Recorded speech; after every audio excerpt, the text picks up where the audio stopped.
দুটো জিনিস আমরা কাজে লাগাবো। ওয়েদার বলতে কি বোঝাচ্ছে? দেখো, ওয়েদার ডেইলি বেসিস চেঞ্জ, প্রতিদিন চেঞ্জ হয়। ধরো সকালে বৃষ্টি, বিকেলবেলা ধরো দুপুরবেলা দেখলাম রোদ উঠে, তার সন্ধ্যাবেলা দেখলাম ঝড় উঠেছে, আবার 2 ঘন্টা পর রাত্রিবেলা দেখলাম ছাদ হয়ে। তার মানে কি ডেইলি বেসিস এটা চেঞ্জ হয়, ঠিক আছে? ডেইলি বেসিস কি হচ্ছে? চেঞ্জ হচ্ছে।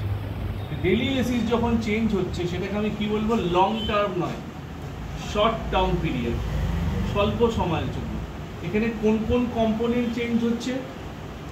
টেম্পারেচার, রেনফল, অ্যাটমসফেরিক প্রেশার, বায়ুমণ্ডলীয় চাপ, হিউমিডিটি, এইগুলো চেঞ্জ হচ্ছে। এই জিনিসগুলো আমাদের চেঞ্জ হচ্ছে, ঠিক আছে? Daily basis. এছাড়া অনেক কিছু আছে, প্রেসিপিটেশন, রেনফল ছাড়াও প্রেসিপিটেশন, স্নোফল, ড্রিজেল, হেল, তারপর হচ্ছে অ্যাটমসফিয়ারিক বিভিন্ন অ্যাক্টিভিটিগুলো, সাইক্লোনিক স্টর্ম, সমস্ত জিনিস এখানে পড়ে যায়। ক্লাইমেটের ক্ষেত্রে কি লাস্ট 30 to 35 ইয়ার্স, কোথাও কোথাও 25-30 বলা যাবে, তুমি অন অ্যান অ্যাভারেজ 30 বছর ধরে চলে। লাস্ট বিগত 30 বছরে আবহাওয়ার গড় অবস্থাকে ক্লাইমেট বলা হয়।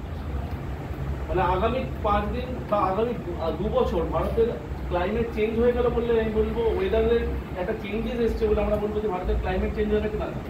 ক্লাইমেট লাস্ট 30 ইয়ার্সের অ্যাভারেজ কন্ডিশন থেকে কতটা ফ্লাকচুয়েট করছে, কতটা বাড়ছে কমছে, কতটা চেঞ্জ হচ্ছে, তার বেসিসে আমি ক্লাইমেটিক কন্ডিশনকে ডিসাইড করবো, যেটা ভারতের ক্ষেত্রে দিল্লির মৌসুম ভবন করে। তো আমাদের আলোচনায় কিন্তু ক্লাইমেট নিয়ে, that is long term impact.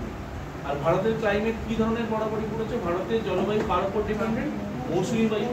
ভারতের মাঝখান দিয়ে কোন রেখে গেছে? ট্রপিক অফ ক্যান্সার, পর্বতক্রান্তি রেখা। তাহলে ভারতের ক্লাইমেট কি হয়ে গেল? ট্রপিক্যাল মনসুনাল ক্লাইমেট, ক্রান্তীয়।